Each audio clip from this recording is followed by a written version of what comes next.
books away with me, and I went to Greece, so it was hot, so I wanted to take like some summery romances with me, so I feel like there's a real mix of like summer romance but also like autumn books as well, so a bit of a yeah, a bit of a weird one, but yeah, anyway. So this book is about a girl called Fern Brookbanks, and there are chapters from the past and the present. Fern meets this guy called Will Baxter in her early 20s, and at the time they were both in relationships, but they massively connect. There's a big connection between them. So they decide to make a pact to meet up in a year's time, and basically Fern shows up to meet Will. Will does not show up to meet her. So yeah, Will doesn't turn up. And then we skip ahead to Fern. She's well in her 30s and she's working at her mum's lakeside resort. And basically, Will turns up. So this is like 10 years on from when they first met. And he turns up. And it's basically about the two of them. Will they? Won't they? I couldn't really get on board with this book. I really didn't like Will. I liked him when he was in his 20s, but Will in his 30s, I just didn't like him. I also found her annoying as well. I didn't particularly gel with the characters, and I think I was bored. It's a short book, it's only like 300 pages, but for me, compared to Every Summer After, I just could not connect with this book. Yeah, I think if you are going to read one of Carly Fortune's books, I would definitely say read Every Summer After over this one. I know that there is another one of her books, but I'm kind of not really in a rush to read it now. After reading this one, it just wasn't for me. I've read so many other better romances, and this just was not one of them. I'll give it points for the front cover because that's so pretty. But yeah, I didn't rate it.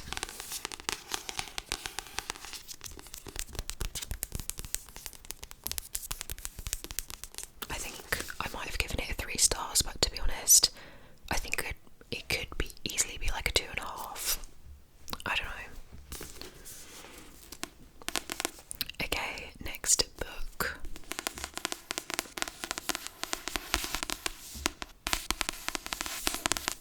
And this is The Friend Zone by Abby Jimenez.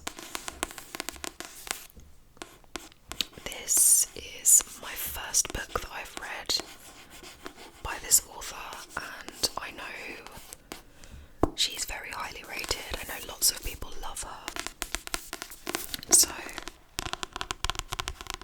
I was really excited to read this, and I took this was one of the books that I took on holiday with me.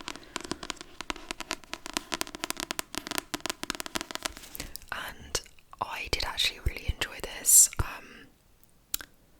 I will say check the trigger warnings for this. It does talk a lot about infertility in this, so before you go in. And that is not a spoiler, it mentions it on the blurb, and it's like a huge topic throughout the book, so just putting it out there. So this is about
If anyone else has read this, let me know if you liked it. I will also say though, there was a big like miscommunication sort of trope in this, which I have recently realised how much I hate that in books. I really, really, really cannot stand the miscommunication. Is it a trope? I don't know, but if it is, I really, really hate that. I just find it frustrating to read, so I will say it does feature that in this book, and I actually think quite a lot of the books I've read recently have featured that, so that's kind of annoying. But yeah, this is a part of a set. There's 2 more. I think it's the next book is the Happy Ever After playlist, and then I think the 3rd one is Life's Too Short. So I've actually asked for both of those books for my birthday, and I think the 2nd book is about her best friend. So I am excited to read the 2nd one. I think I gave this 4 stars, and then I think when I went back and thought about it, I was like, actually no, I think it's more like a 3.5.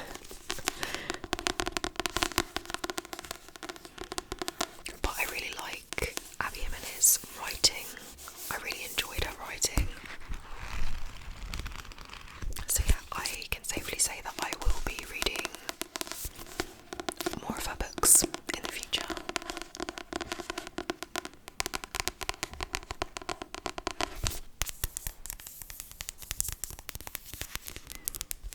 Okay, next we have The Co-Worker by Frida McFadden.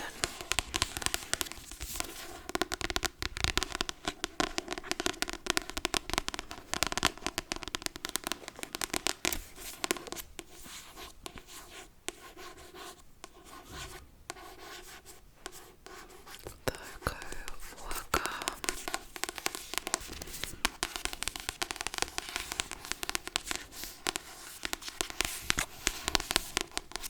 So this book is about, what is her name? Dawn Schiff. Dawn Schiff has an office job and she works, it's a nutritional supplement company. Dawn is a very simple lady. She is a bit of a loner. She's kind of the office weirdo. Like, she doesn't really have many friends, and she always says the wrong thing, and you know, people sort of avoid her. They don't really make much effort with her. So she works in this office, and then one day she goes missing, and her co-worker, who is called Natalie, then tries to find out what has happened to her, where's she gone, etc. I would say this is probably my least favourite Frida book that I've read so far. Don't get me wrong, I still enjoyed it, and I still read this really quickly, just because with Frida's books, there's just something in them. They're so addictive, and I love her writing.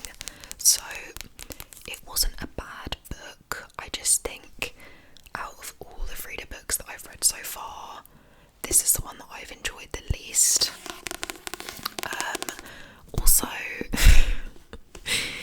Dawn Schiff, the lady that goes missing, has an obsession with turtles, and honestly, the amount of turtle talk in this book, I was like, come on, let's just stop. So that was actually quite annoying. The turtle talk was just, it was too much.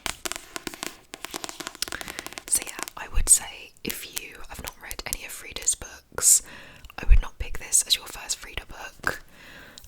But, you know, regardless,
See, yeah.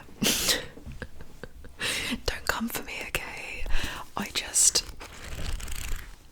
I feel like this was overhyped. So this is about Harriet and Wyn. They are considered the perfect couple, and every year them and a group of their friends go on holiday. Except this year Harriet and Wyn have actually broken up, but they are yet to tell their friends. So they go away together as usual, but they are essentially pretending like they're still a couple. And yeah, I don't know, I just didn't really bond with this book. I wanted to love it and I didn't. I loved the setting of this book. I think this was it Maine? I think it was set in Maine, so it was very like small town, lovely shops and the sea, and you know, it was just very picturesque, and I could picture that part really well, and I loved that side of it, but I wasn't fussed about the story, and I wasn't fussed about the characters themselves. I thought it was quite boring, and I also thought that it was quite predictable. I actually read half of this, and because I wasn't enjoying it, that's when I then picked up The Friend Zone. I finished The Friend Zone, and then I actually came back to this, so yeah. This was a letdown for me.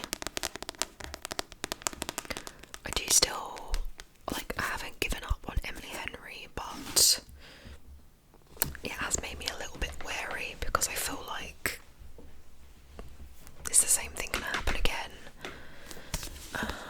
But I would like to read Funny Story.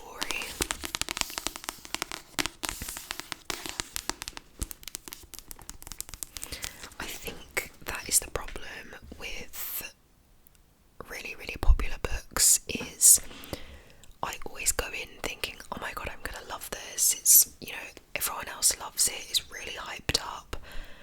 And then when you go in and you don't like it, I then feel more disappointed because I know that everyone else loves it and I don't. So I do think that is kind of one of the struggles of reading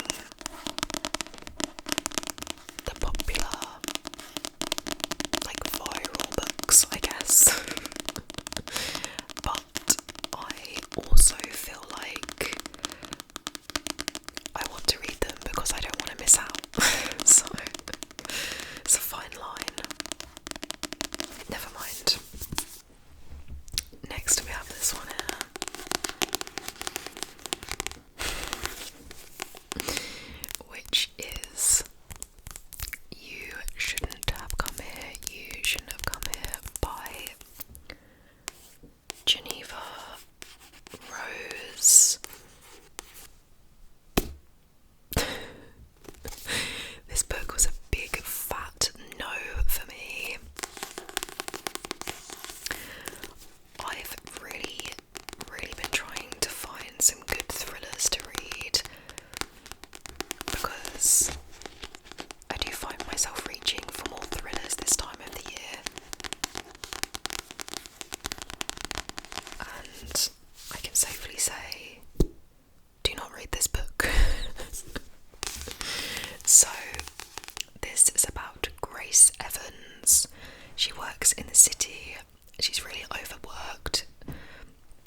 start to build a connection. She has like no cell reception, and while she's there, there's a woman that goes missing, so all these sort of like creepy things happen, and it just doesn't feel right. But yeah, despite all of the things that happen, her and Calvin seem to have this instant attraction. This book cringed me out. Like, it had so many eye-rolling moments. They had this like really sort of like instant love, kind of borderline obsession with each other, and it was kind of creepy and weird, and they just bond way too quickly.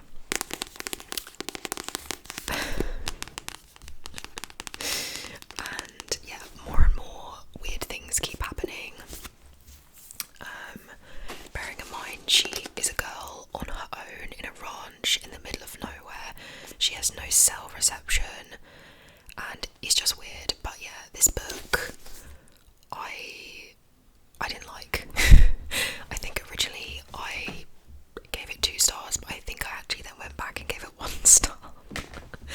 It was just so, as I said, the romance between them was just like, it was too instant, it was really cringe-worthy, it was really, like, I just rolled my eyes so many times, and there's no depth to the book. Like, you don't really find out anything about Grace at all, really. It was just weird, and the ending, one of the most frustrating endings I think I've ever read. It basically doesn't explain anything. So you get to the ending hoping for answers. No. So just avoid this book, don't read this book. This was not a good thriller. The characters were super annoying, and just like the amount of shit that happens, you would not have stayed there. You know, as a single woman on your own, no. But yeah, so this was a major disappointment.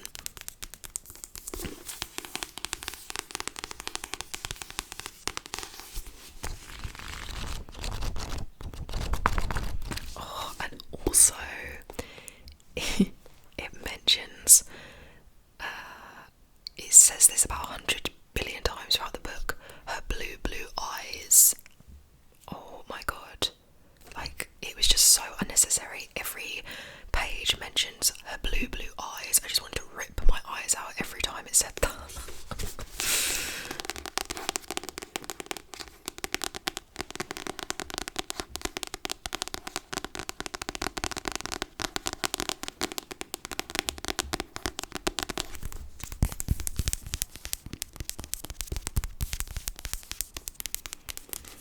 Okay, next we have The Club. The Club by Ellery Lloyd.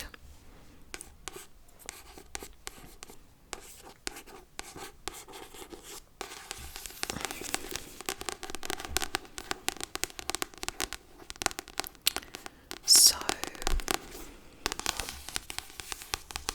I was excited about this book.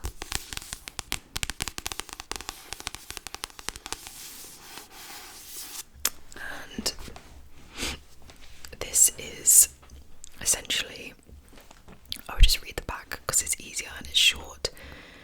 The Home Group is a collection of ultra-exclusive private members clubs. The opening of the most ambitious project yet, Island Home.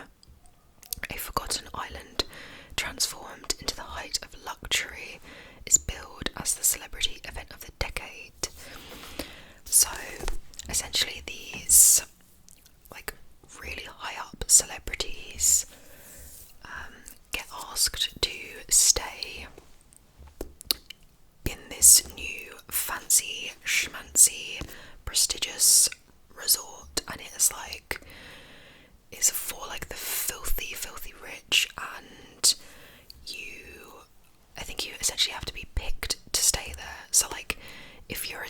celebrity, you're not going to get invited, whereas like all the sort of like up and coming big like A-listers and stuff get invited to go there. And soon people start to go missing, so this is essentially like a murder mystery, like a whodunit.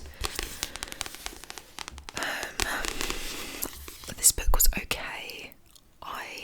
I'm not gonna rave about it because I wanted it to be better than it was. I expected more from it. It was okay. I think there seems to be like a lot of description in this. I feel like it was padded out quite a lot with too much description, which was kind of annoying. And I just, again, I just wasn't that fussed about any of the characters, and also they introduce quite a lot of characters, and I don't particularly like it when they do that in books because I sometimes find it quite hard to follow. So I think like each character has their own chapters. So speaking from their point of view, but a couple of the characters I kept sort of thinking, oh, it was about them. Oh no, it's about them. Like I kept getting confused with a couple of the characters. But yeah, it was okay. I wouldn't really rate it, to be honest. I feel like it could have been way better than it was, which was frustrating. Because it sounds like it has the potential to be a really good, gripping thriller, but this just didn't do it for me, I'm afraid. I think I'd give it like 2.8.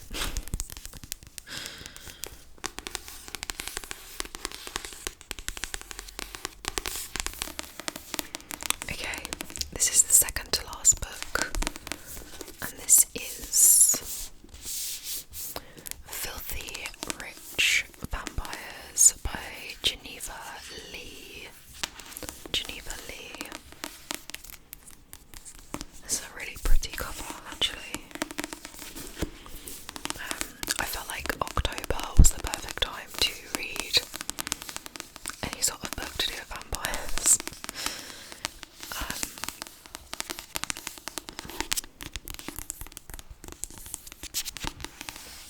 So, this is about Julian. He is a single, gorgeous, wealthy, very, very wealthy vampire, and the social season is about to begin. But as he is the eldest, most eligible, he is expected to find a wife before the season ends.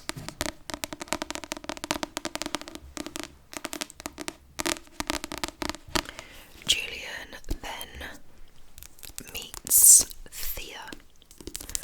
Thea is human, she is mortal.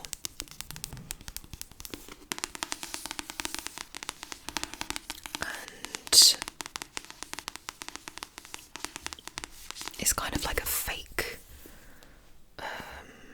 They basically decide to pretend to date, which then turns into an actual romance. I liked this. Again, I didn't love this. I am a vampire girly. I love vampire stuff. This was very Twilight. I'd say this is quite Twilight. Why can't I speak? But in the modern day, there is some spice in this, and like more, I'd say that more humour, more wit than Twilight. There were parts of it that reminded me of the Vampire Diaries Diaries as well. I love The Vampire Diaries. I've watched that like 3 times. But it just, again, it wasn't it for me. I felt like it was lacking.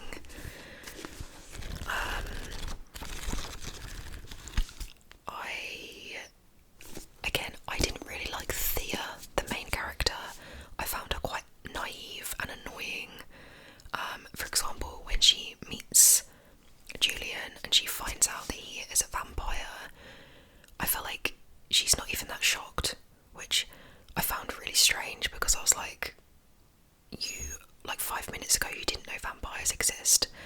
And I feel like she's way too trusting and way too naive throughout this whole book. And there's the whole, this is very similar to Twilight, the whole innocent virgin scenario, which again, I thought that was very cliche and kind of annoying, but yeah.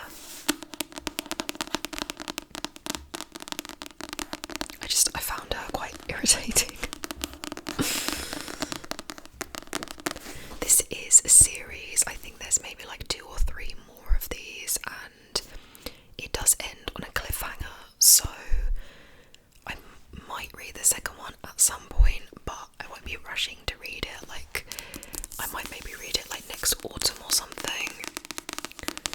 But yeah, it's very sort of Twilighty, like modern day Twilight, I would say, but with a bit more humour. But yeah, I'm not gonna rave about it. But he does have quite a lot of good reviews. Maybe I'm just being too picky. I just feel like a lot of these books are okay. I feel like I'm borderline. I'm not in a reading slump, but I feel like I'm really close to being in a reading slump recently. Like, I feel like I have not read a 5-star book in such a long time, or even just a book that I loved, and it's quite frustrating. Anyway, next book. I mean, how could I not read this in October? So, this is my last book, and this is the Pumpkin Spice Cafe.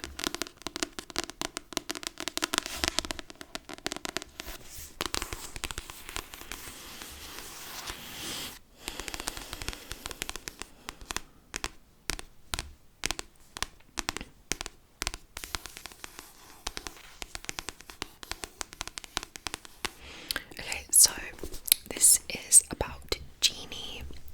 She inherits her aunt's cafe, which is the Pumpkin Spice Cafe. So she leaves her old life behind to come and manage and run this cafe. She then meets Logan, who is a local farmer, who's very grumpy, very attractive, but kind of standoffish. So it is about Jeannie and Calvin's romance.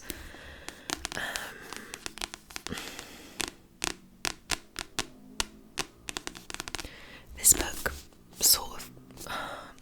do you know what? This book was... It was very cozy, it was very comforting. Like, the fall vibes, the autumn vibes for this book were on point. However, there's not much going on beyond that. So, nothing really happens. Again, I was bored, it was quite slow.